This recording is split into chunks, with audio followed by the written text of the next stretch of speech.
Hello friends, you are most welcome in our channel economics track. तो आज इस video के अंदर हम देखने जा रहे हैं कंज्यूमर्स इक्विलिब्रियम को, यानी उपभोक्ता संतुलन को। राइट। तो देखिए, आखिर ये कंज्यूमर इक्विलिब्रियम है क्या? क्या होता है ये कंज्यूमर इक्विलिब्रियम?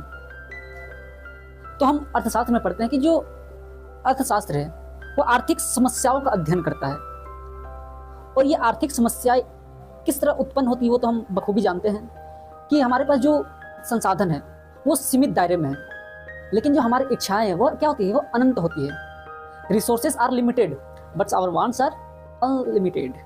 असीमित इच्छाएं।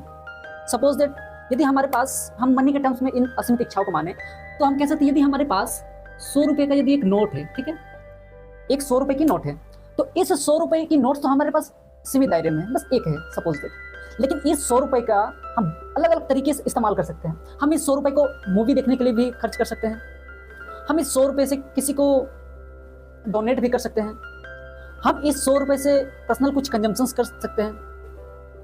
कहने से मेरा बस इतना तात्पर्य कि ये हमारी सीमित संसाधन है, ये 100 रुपये हमारे पास सीमित है, लेकिन इसका जो है यूजेज है, वैकल्पिक यूजेज है, और इस सीमित संसाधन से हमारे पास असीमित इच्छाएं हमारे पास उत्पन्न होती है। लेकिन कैसे हम उस सीमित संसाधन को असीमित इच्छाओं के बीच एक एडजस्टमेंट करें, वो हम पढ़ते हैं किसमें? अर्थशास्त्र में। अब आते हैं हमारे मुख्य टॉपिक पर, कंज्यूमर इक्विलिब्रियम पे। राइट। तो देखिए, ये जो कंज्यूमर इक्विलिब्रियम ये कहता है, consumer equilibrium is of situations और a point at which consumers get maximum satisfaction. आई बात समझ में? यानी कहने से तात्पर्य यह है कि जो कंज्यूमर इक्विलिब्रियम है, जो उपभोक्ता संतुलन है, वह एक सिचुएशन से, वह एक पॉइंट है, वह एक समय है जब कंज्यूमर को, जब उपभोक्ता को मैक्सिमम सेटिस्फैक्शंस मिले। किस चीज से? गुड्स एंड सर्विसेज के कंजम्पशन से। यानी किस तरह एक कंज्यूमर मैक्सिमम सेटिस्फैक्शंस गेन करता है डिफरेंट गुड्स एंड सर्विसेज के कंजम्पशंस के माध्यम से। हम कह सकते हैं यदि हमारे पास ये मार्कर है, इस मार्कर का मैं उपयोग कर रहा हूं पढ़ाने के लिए, तो मैं तो सेटिस्फाई हूं। क्यों? क्योंकि भाई ये हमें संतुष्ट दे रही है, मैं पढ़ा रहा हूं, मैं बातों को समझा रहा हूं, मैं आप तक चीजों को लेकर आ रहा हूं, ये मुझे संतुष्ट कर रही है, तो ये मुझे मैक्सिमम सेटिस्फैक्शन दे रही है। और जो अक्सर जो कंज्यूमर है वो चीजों के कंजम्पशन में मैक्सिमम सेटिस्फैक्शन चाहते हैं। They always want maximum satisfaction from the consumption of different goods and services. ठीक है, यानी हमें जो चीजें मैक्सिमम सेटिस्फैक्शन दे, चाहे वो गुड्स हो या सर्विसेज हो, उस एक पर्टिकुलर पॉइंट को कहते हैं हम कंज्यूमर इक्विलिब्रियम। राइट। अब देखिए, जो कंज्यूमर इक्विलिब्रियम है वो एक ऐसा बिंदु होता है, वो एक ऐसा पॉइंट होता है, वो एक ऐसा सिचुएशन होता है जो कंज्यूमर कभी बदलना नहीं चाहता है। कंज्यूमर हमेशा चाहता है कि भाई मैं तो उस पॉइंट को ही टच करूंगा, और मैं चाहता हूं मैं इस पॉइंट पर हमेशा बना रहूं। वह उस पॉइंट को कभी चेंज नहीं करना चाहता है। जो कंज्यूमर इक्विलिब्रियम वो एक ऐसा सिचुएशन है जो मैक्सिमम सेटिस्फैक्शन का सिचुएशन है, और कंज्यूमर कभी ना चाहेगा कि भाई हम उस पॉइंट से हटे, वह बस टिके रहना चाहता है उस पॉइंट पे। जैसे कि हम कहें कि आप एक मोबाइल फोन खरीद रहे हो, तो आपको वो मोबाइल फोन क्या देगी? सेटिस्फैक्शन देगी। ठीक है, लेकिन जैसे ही वो आपको सेटिस्फैक्शन नहीं दे रही है, वो एक डिसइक्विलिब्रियम कंडीशंस बन जाता है। तो कंज्यूमर इक्विलिब्रियम में क्या होता है कि कंज्यूमर क्या चाहता है? इक्वल सेम सेटिस्फैक्शन चाहता है, एक मैक्सिमम सेटिस्फैक्शन चाहता है, वो भरपूर एंजॉय करना चाहता है उस पर्टिकुलर गुड्स एंड सर्विसेज के साथ। वही एक सिचुएशन होता है जिसे हम कहते हैं कंज्यूमर इक्विलिब्रियम, उपभोक्ता संतुलन। अब इसी उपभोक्ता संतुलन के दायरे में हम पढ़ते हैं यूटिलिटी को। किसे पढ़ते हैं हम? यूटिलिटी। पहले मैं इसे रब कर देता हूं। तो इसी कंज्यूमर इक्विलिब्रियम के तहत हम पढ़ते हैं यूटिलिटी को। तो समझना यूटिलिटी क्या है। इसे हिंदी में हम कहते हैं उपयोगिता। राइट। ये यूटिलिटी है क्या वास्तव में? तो देखिए, यूटिलिटी क्या है? Utility is the capacity of a commodity to satisfy human wants. Utility एक कैपेसिटी है कमोडिटी, किसी कमोडिटी या सर्विसेज का भी कह सकते हैं। ठीक है, हम गुड्स के साथ सर्विसेज का भी लेंगे, यानी कमोडिटीज के साथ सर्विसेज को भी लेंगे। तो यूटिलिटी की utility is the capacity of a commodity to satisfy human wants. जो हमारे वांट्स को सेटिस्फाई करे उसमें यूटिलिटी है। जो हमारी इच्छाओं का संतुष्टि दे, इच्छाओं को सेटिस्फाई करे, जिसमें क्षमता हो कि हमारी इच्छाओं को वो संतुष्ट कर सकती है। हमारी जो वांट्स है, उस वांट्स का सेटिस्फैक्शन उस पर्टिकुलर गुड्स एंड सर्विसेज के साथ हो सकता है। इट मींस उसमें यूटिलिटी है। सपोज दैट आपके हाथ में जो मोबाइल फोन है, तो उस मोबाइल फोन में उतनी क्षमता है कि वो आपको संतुष्ट कर सकती है। वही क्या है? वही यूटिलिटी है। उसे ही हम उपयोगिता कहते हैं, वही यूटिलिटी कहलाता है। तो बिल्कुल कंफ्यूज नहीं होना, बड़ी आसान और सिंपल मैनर में मैं इन चीजों को आप तक रखने जा रहा हूं और रख भी रहा हूं। यूटिलिटी क्या है? जो आपको संतुष्ट करे, जिसमें आपको संतुष्ट करने की क्षमता हो, जिसमें कैपेसिटी हो कि वो पर्टिकुलर गुड्स एंड सर्विस आपको सेटिस्फाई कर सके। यानी want satisfactory power of a commodity is also known as utility. किसी कमोडिटी में वांट सेटिस्फैक्शन करने की क्षमता हो, ताकत हो, वही कहलाती है यूटिलिटी। जैसे मैंने कहा कि ये मार्कर भी है, ये मेरे को यूटिलिटी दे रही कि भाई मैं इसे पढ़ा और मैं इसको संतुष्ट में हूं, मैं ये इसमें इतनी क्षमता है कि मेरे को संतुष्ट कर सकती है, वो क्या कहलाती है? यूटिलिटी। उसी को हम कहते हैं। अब यूटिलिटी समय के अनुसार चेंज भी होती है। सपोज दैट यदि सर्दियों का मौसम है, तो क्या सर्दियों का मौसम में, सर्दियों के जब मौसम चल रहे हैं, क्या हम जो गर्मी के सीजन में जो कपड़े पहनते, क्या वो सर्दियों में पहनेंगे? बिल्कुल नहीं। तो क्या यूटिलिटी समय के अनुसार चेंज हो रही है ना? हमें सर्दियों में क्या चाहिए? मोटे कपड़े चाहिए, तो मोटे कपड़े की यूटिलिटी है उस वक्त। लेकिन जैसे ही सर्दियों के बाद गर्मी का सीजन आ जाता है, तो उस वक्त क्या होता है? हम मोटे कपड़े को त्याग देते हैं। ठीक है? तो यूटिलिटी डिफरेंट आइटम्स के समय के अनुसार चेंज हो रही है। ठीक है? फिर जगह के अनुसार भी चेंज होती है। अब एक विद्यार्थी जब कॉलेज में पढ़ता है, स्कूलों में जाता है, तो उस वक्त उसे जरूरत होती है किताब की, कलम की, पेंसिल्स की। ठीक है? इन चीजों की उसे जरूरत होती है। लेकिन जैसे ही वो बच्चा कॉलेज से उठकर मंदिर चला गया, तो क्या उस वक्त उसे वो किताब, उसे वो कलम या उसे वो कॉपी उतनी संतुष्ट कर पाएगी जिस वक्त वो कॉलेज में रहता था, इन चीजों का इस्तेमाल करता था? बेशक नहीं। तो हम क्या देख रहे हैं कि यूटिलिटी समय के अनुसार, जगह के अनुसार बिल्कुल बदल जाती है। ठीक है?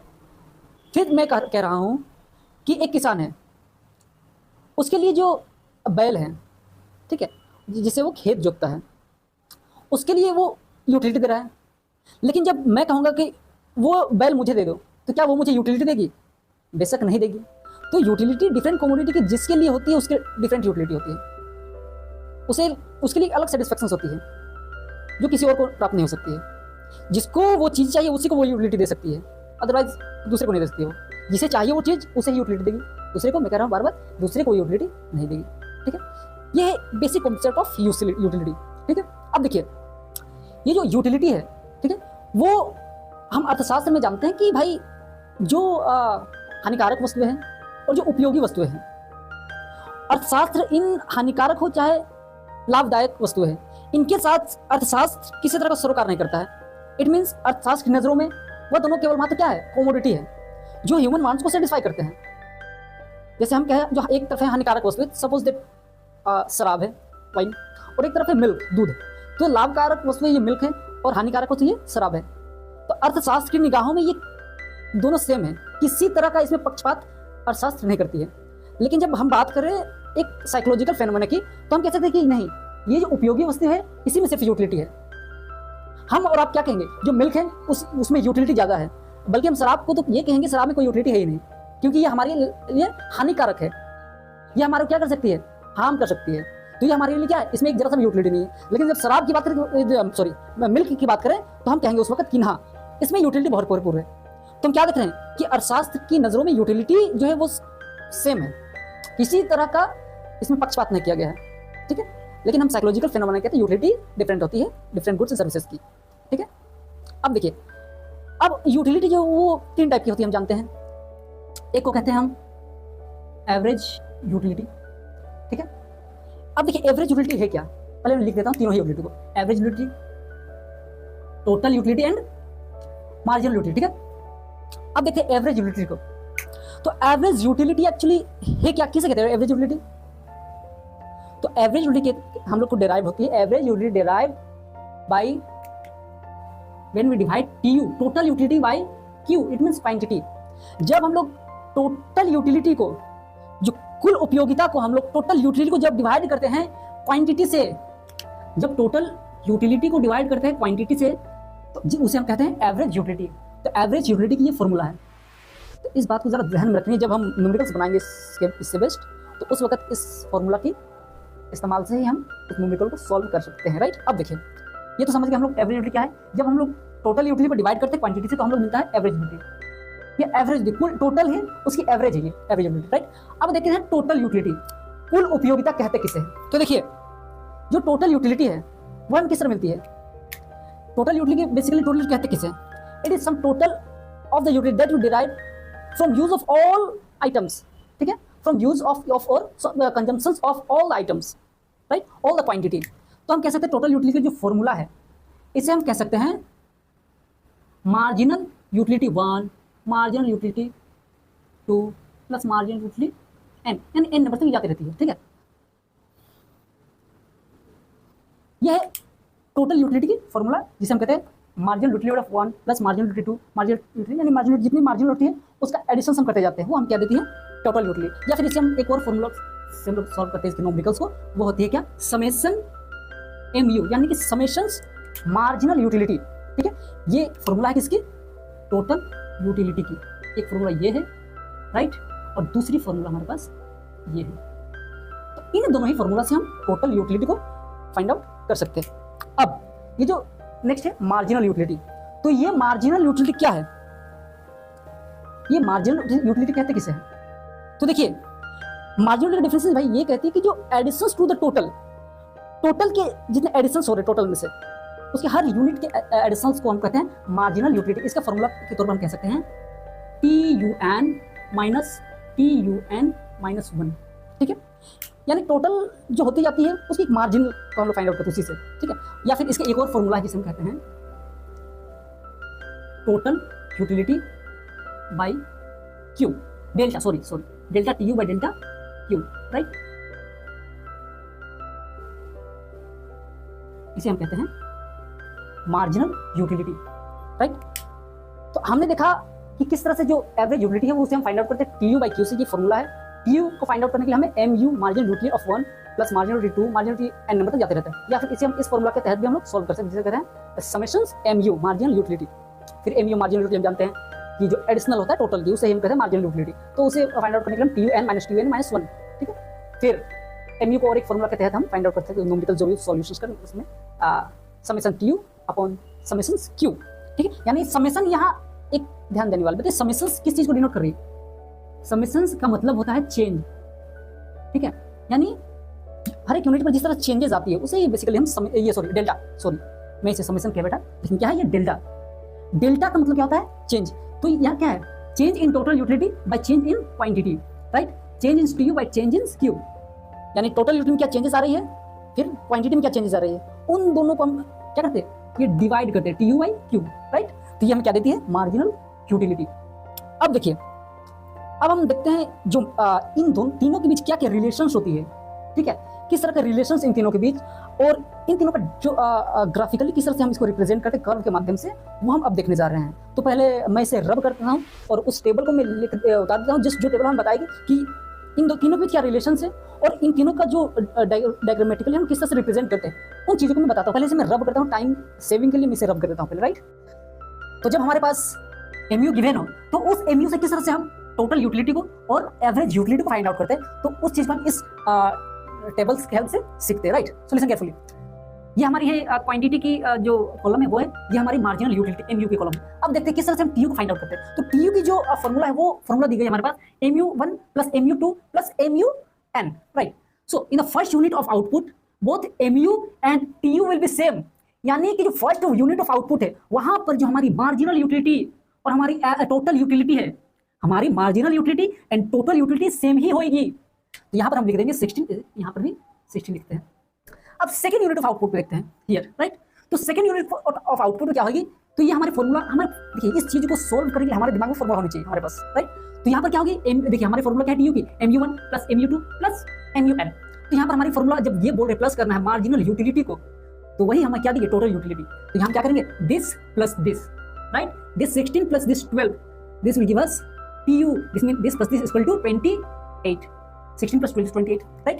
Now, in the third unit of output, here this plus this, it gives us total utility TU, right? So this plus this is equal to 36. 16 plus 12 plus 8 is equal to 36.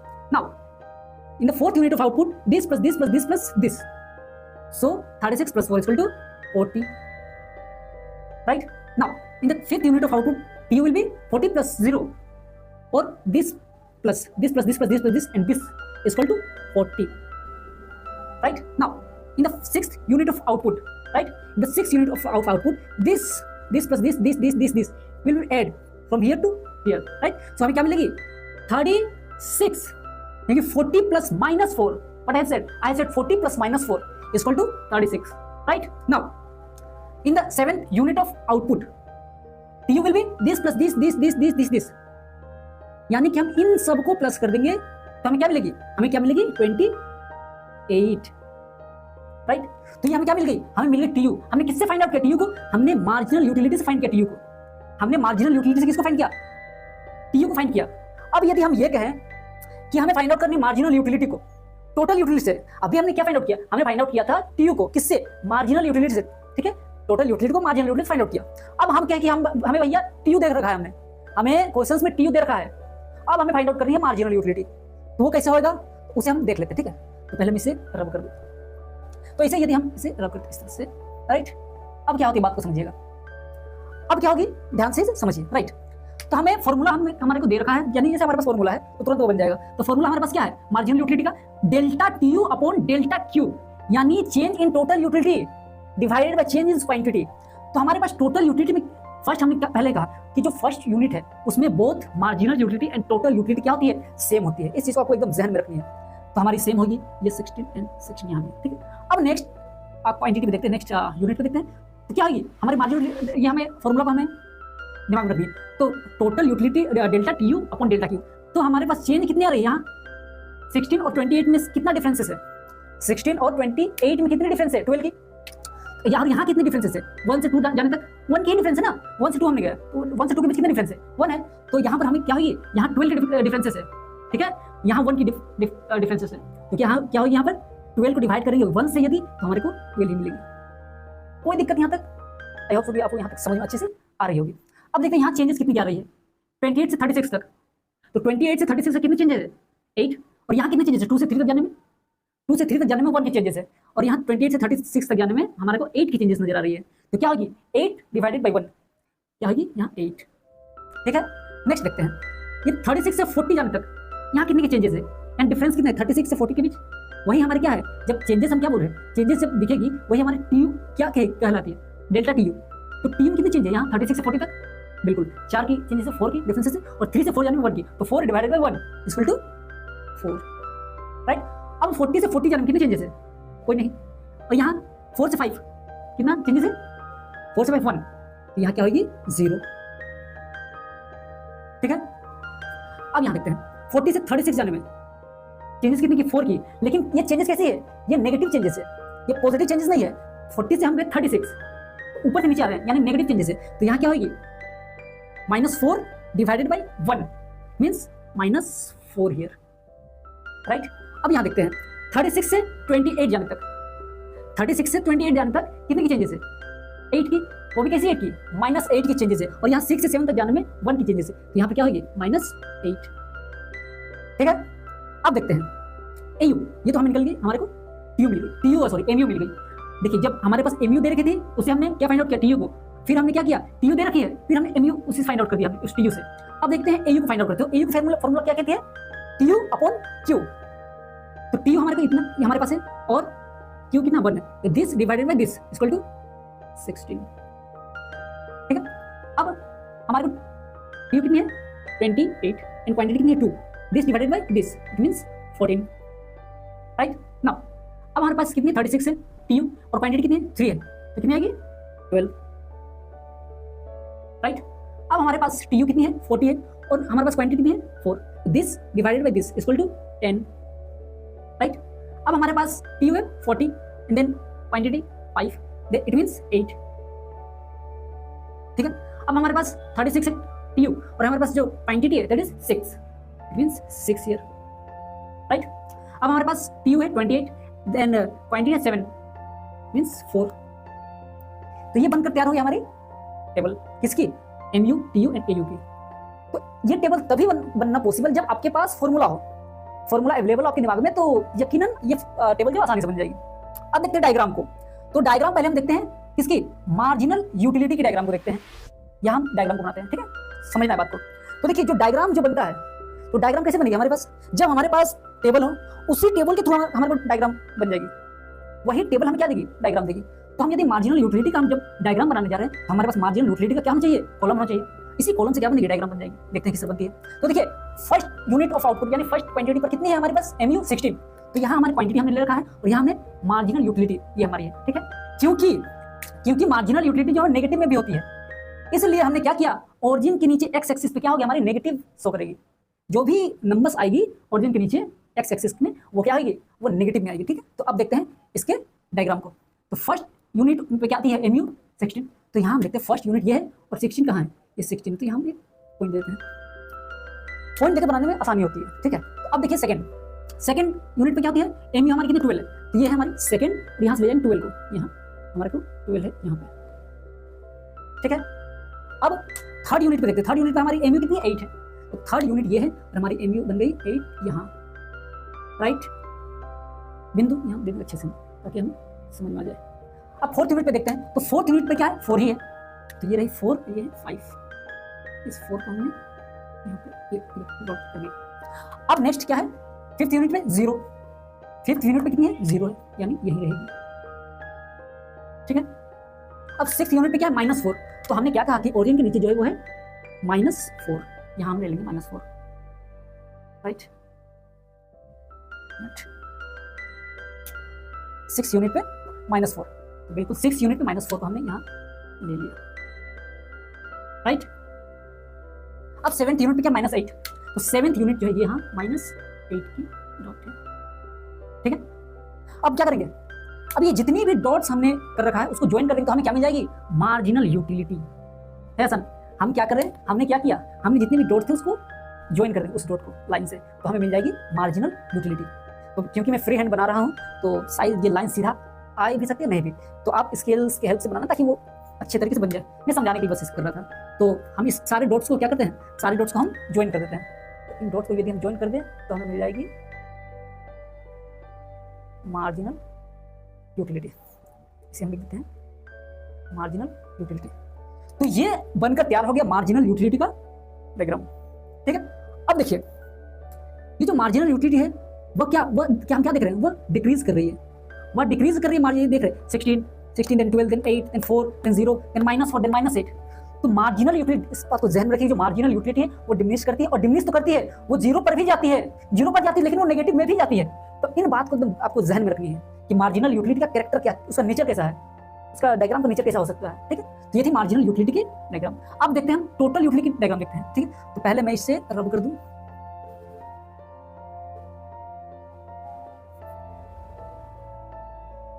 क्योंकि टोटल यूटिलिटी में तो negative होती नहीं है, ठीक है, तो इसको आपको नेगलेक्ट करके चलना है।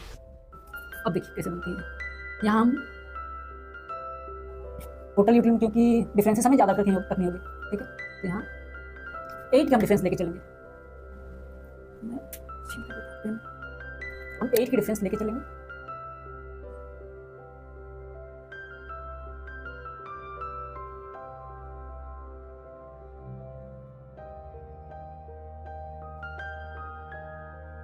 ठीक है, हम यहाँ 8 का डिफरेंसेस लेके चलेंगे क्योंकि यहाँ डिफरेंसेस ज़्यादा की है।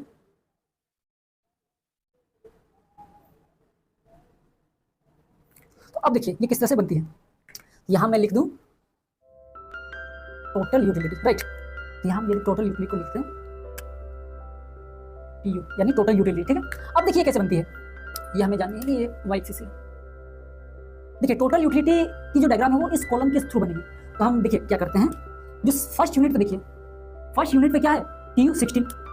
तो 16 ये फर्स्ट यूनिट पे 16, ठीक है, राइट। सेकेंड यूनिट पे क्या है, TU 28।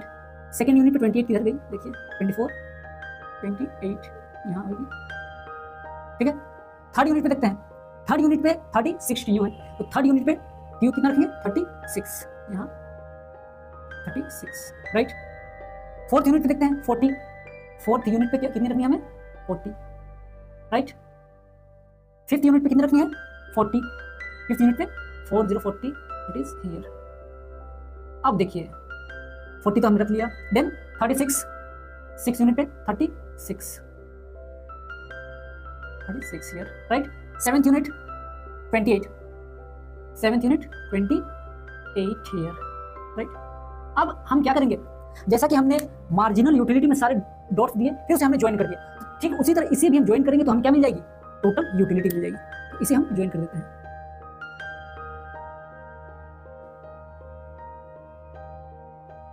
राइट, तो ये हम क्या मिल गई, टोटल यूटिलिटी। ठीक है, तो ये हमें मिल गई टोटल यूटिलिटी की कर्व। ठीक है, तो हमें क्या दिख रहा है, हमें दिख रहा है कि जो हमारे पास जो कॉलम है किसकी, एमयू की, उससे हमें निकलती है एमयू की जो डायग्राम है वो बन जाएगी, टीयू है उससे टीयू की कर्व मिल जाएगी। राइट, यानी कि हमें ये कॉलम बनाएंगे तभी हमें वो मिल सकती है डायग्राम, कॉलम के थ्रू डायग्राम बनती है। अब हम देखते हैं कि भाई जो एमयू एंड टीयू है उनके बीच किस तरह का रिलेशन है, तो उन रिलेशंस को हमें एकदम जहन में रखनी है। ठीक है, तो देखिए जो एमयू है वो first unit of MU and both TU will be same. फिर हम देखते हैं क्या कि एमयू तो डिक्रीज कर रहा है, ठीक है, लेकिन टीयू क्या कर रही है, टीयू इंक्रीज कर रही है, टीयू क्या कर रही है, इंक्रीज कर रही है। राइट, फिर देखते हैं हम जब एमयू जीरो होती है, when MU will be zero then TU will be maximum. इस बात को आपको ख्याल में रखनी है, ये बहुत इंपॉर्टेंट एग्जाम में सवाल आते रहते हैं कि जब भाई एमयू हमारी जीरो होती है तो उस वक्त टीयू का नेचर कैसा होता है, तो उस वक्त टीयू क्या होती है, वो मैक्सिमम होती है। फिर फिफ्थ यूनिट के बाद जब जैसे ही एमयू नेगेटिव होना शुरू करती है, नेगेटिव में जाती है, तो टीयू क्या करती है, टीयू डिमिनिश करती है। जैसे ही एमयू नेगेटिव में जाती है, ठीक है, उस वक्त क्या होती है, टीयू की नेचर क्या होती है, वो टीयू घटने लगती है। तो हमें तीन स्टेज हमें दिख गया, एक ये क्या कर रही है, एमयू घट रही है लेकिन टीयू बढ़ रही है। फिर जब एमयू जीरो पे आती है तो टीयू मैक्सिमम पे आती है, लेकिन जैसे जो एमयू है वो घटने शुरू करती है, नेगेटिव में जाती है, तो टीयू घटना शुरू कर देती है। तो हमें ये क्या दिख रही है कि एमयू पे वो नेगेटिव में जा सकता है but TU never be. Right, MU negative में जा सकता है, टीयू नेवर बी। ठीक है, अब देखते हैं इसके डायग्राम को, इन दोनों के बीच रिलेशन जो है उस रिलेशन के बीच किस तरह से डायग्राम बनता है। तो पहले मैं इसे रब करता हूं, फिर मैं इसे डायग्राम के थ्रू बताता हूं। राइट, तो ये है डायग्राम एमयू एंड टीयू की, यानी कि जो टेबल है उसी टेबल से हमने एमयू और टीयू की डायग्राम भी यहाँ बनाया। अब देखिए किस तरह बन रही है, हम इसी टेबल्स के जो भी नंबर से उसी नंबर से हमने डायग्राम्स को बना दिया है। जैसे कि 16 एमयू की जो डायग्राम है, देखिए एमयू की पहले 16 है, यहाँ से शुरू होती है, यहाँ से 16 है, यहाँ शुरू होती है, फिर 12 यानी डिक्रीज करते करते करते ये नेगेटिव की ओर चला जा रहा है, क्योंकि कैरेक्टर ऑफ एमयू इज क्या है, नेगेटिव में वो जा सकता है। ठीक है, टीयू की जो ये है टीयू की, तो टीयू की डायग्राम क्या दिख रही है हमें, ये तो बढ़ रही है, पहले ये यहाँ तक बढ़ रही है, ये यहाँ तक बढ़ रही है, फिर क्या हो रही है, डिक्रीज कर रही है। ठीक है, यानी ये सब क्या एक कैरेक्टर है, ये कैरेक्टर हमें याद रखने से डायग्राम और टेबल बनाना बड़ा आसान हो जाता है। ठीक है, तो एक और बात मैं बताता चलूं इसमें कि जब एमयू हमारी जीरो होती है, यहाँ पर तो एमयू जीरो है इस पॉइंट पर, तो उस वक्त जो टीयू है वो क्या शो करेगा, वो टीयू मैक्सिमम होगा। इस पॉइंट पर क्या है, टीयू जब एमयू जीरो होगा उस वक्त टीयू क्या है, मैक्सिमम है, ये मैक्सिमम पॉइंट है। राइट, किसकी, टीयू की मैक्सिमम पॉइंट है। ऐसे पॉइंट पर जो एमयू है जीरो है, लेकिन जैसे ही इस पॉइंट के बाद एमयू नेगेटिव में जाती है तो टीयू वैसे ही डिक्रीज करना शुरू कर देती है। तो हमने क्या देखा, स्टार्टिंग में एमयू जो है बढ़ रही है, और उस वक्त टीयू क्या हो रही है, सॉरी टीयू बढ़ रही है, फिर हमारी जो एमयू है वो घट रही है, घटकर जीरो होती है, फिर नेगेटिव की ओर चलाती है। उसी तरह एमयू बढ़ रही है, फिर मैक्सिमम पर टच करती है, उस वक्त जीरो पे होती है एमयू, टीयू मैक्सिमम पे जब होती है उस वक्त एमयू जीरो पे होती है, फिर टीयू क्या होती है, डिक्रीज करना शुरू कर देती है। तो ये थी कैरेक्टर किसके बीच, एमयू और टीयू के बीच, और ये बहुत ही इंपॉर्टेंट है जानना हम लोग के लिए। ठीक है, तो इस वीडियो के अंदर बस इतना ही, फिर किसी वीडियो के अंदर एक नए टॉपिक के साथ आपके साथ मुलाकात होगी। तब तक के लिए शुक्रिया, धन्यवाद, थैंक यू।